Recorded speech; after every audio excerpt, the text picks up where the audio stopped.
12 करोड़ शौचालय दिए, अगर आपने 9 करोड़ से ज्यादा गैस सिलेंडर दिए, तो फिर ऐसी स्थिति क्यों है, पूछता है भारत, कि इस राज्य चुनाव से पहले आपको राजस्थान में 5 सांसद, मध्य प्रदेश में 5 सांसद, उनको चुनावों में आपको उतारना पड़ा है।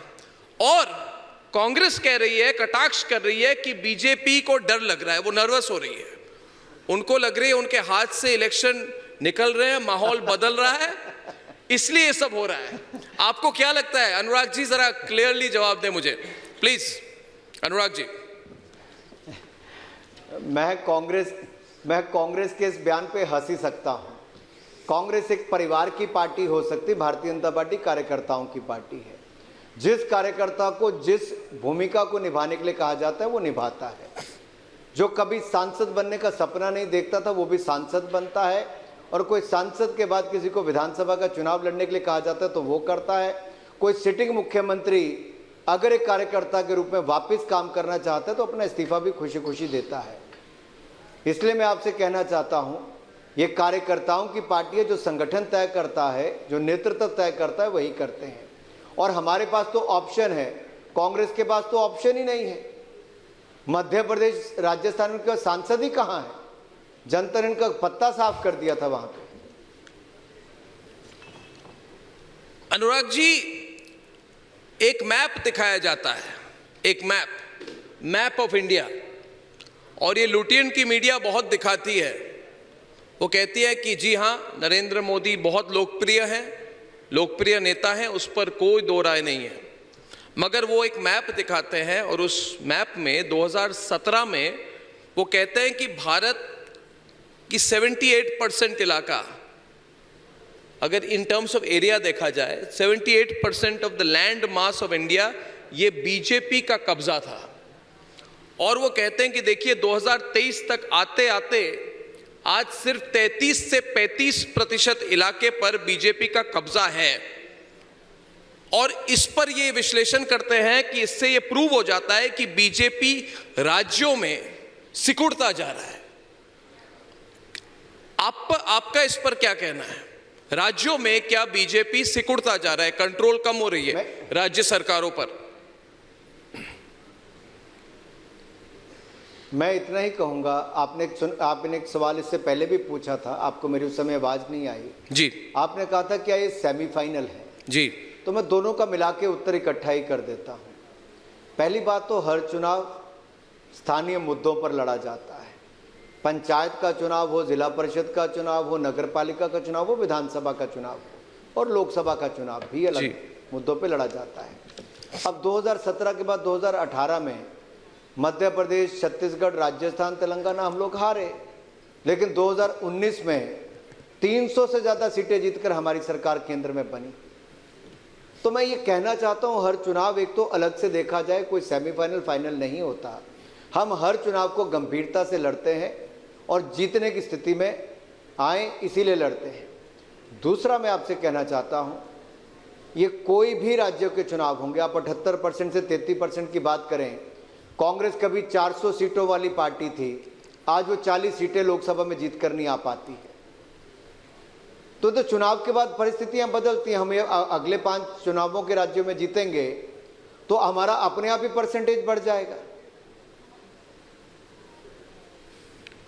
लॉन्ग टर्म अनुराग जी, आपके पॉलिटिकल प्रतिद्वंदी कौन है? Number 1 political rival of BJP कौन है?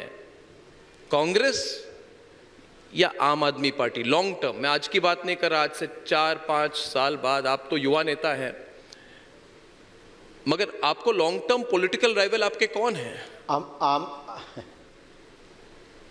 मैं तो अर्नब जी सिर्फ इतना पूछ रहा हूं, आम आदमी पार्टी गिनती में कहां आती है? वो है ना मनीष, जैसे आप कहते हैं मनीष सिसोदिया बाहर आएंगे फिर गिनती में आएंगे। आपको तो आपका फेमस कोट है जहां आपने कहा MONEYIISH। देखिए, मनीष सिसोदिया, संजय सिंह आज गिरफ्तारी में हैं, मगर क्या आपको नहीं लगता कभी ना कभी आप will be a competitor to BJP और will Congress be the competitor to BJP? या फिर कोई एक पार्टी प्रिंसिपल कंपेटिटर होना बहुत जरूरी है, नहीं तो राष्ट्रीय स्तर पर ऑप्शन होगा बीजेपी या खिचड़ी सरकार। और ये ऑप्शन अच्छी नहीं है, बिकॉज खिचड़ी सरकार is not good for the country. देखिए अर्नब जी, आम आदमी पार्टी है ही कहाँ। इनके हेल्थ मिनिस्टर जेल में है भ्रष्टाचार के चलते, इनके एजुकेशन मिनिस्टर जेल में है, इनके एक्साइज मिनिस्टर जेल में है, इनके सांसद जेल में है, इनके कई मंत्री कई विधायक भ्रष्टाचार के चलते बाहर हैं। और अभी किंग पिन शराब घोटाले का, वो भी डर के मारे जो सर्टिफिकेट देते थे सबको, मोनीश सिसोदिया को भी या फिर बाकी सत्येंद्र जैन जी को भी, वो काफ़ी समय से जेल में है। संजय सिंह जी छाती फाड़ फाड़ के, गला फाड़ फाड़ के कहते थे कि मुझे गिरफ्तार करके देखे एजेंसी। अब गिरफ्तार हुए हैं जी। अब इनको लगता था कि शायद पहले बोलेंगे तो कोई आएगा नहीं। जांच एजेंसियां अपना काम करती हैं और वो अपना काम कर रही हैं। जहाँ तक प्रतिद्वंदी की बात है, कांग्रेस क्योंकि बहुत पुरानी पार्टी है, मुझे लगता है उनका आधार भी कई राज्यों में है।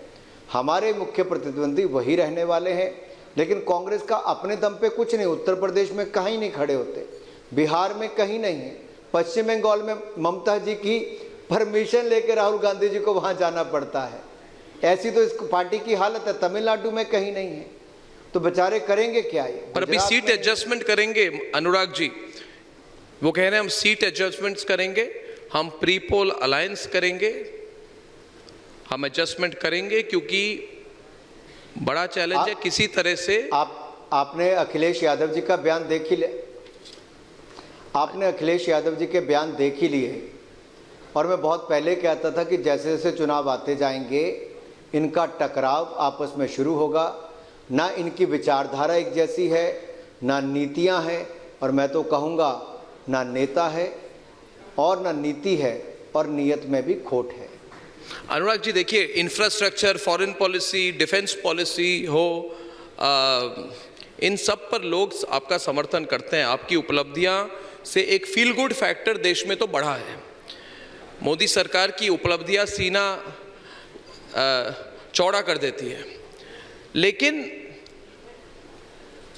सीने से पेट की तरफ जाते हैं तो गरीब तो सोचेगा ना कि पेट कैसे भरेगा।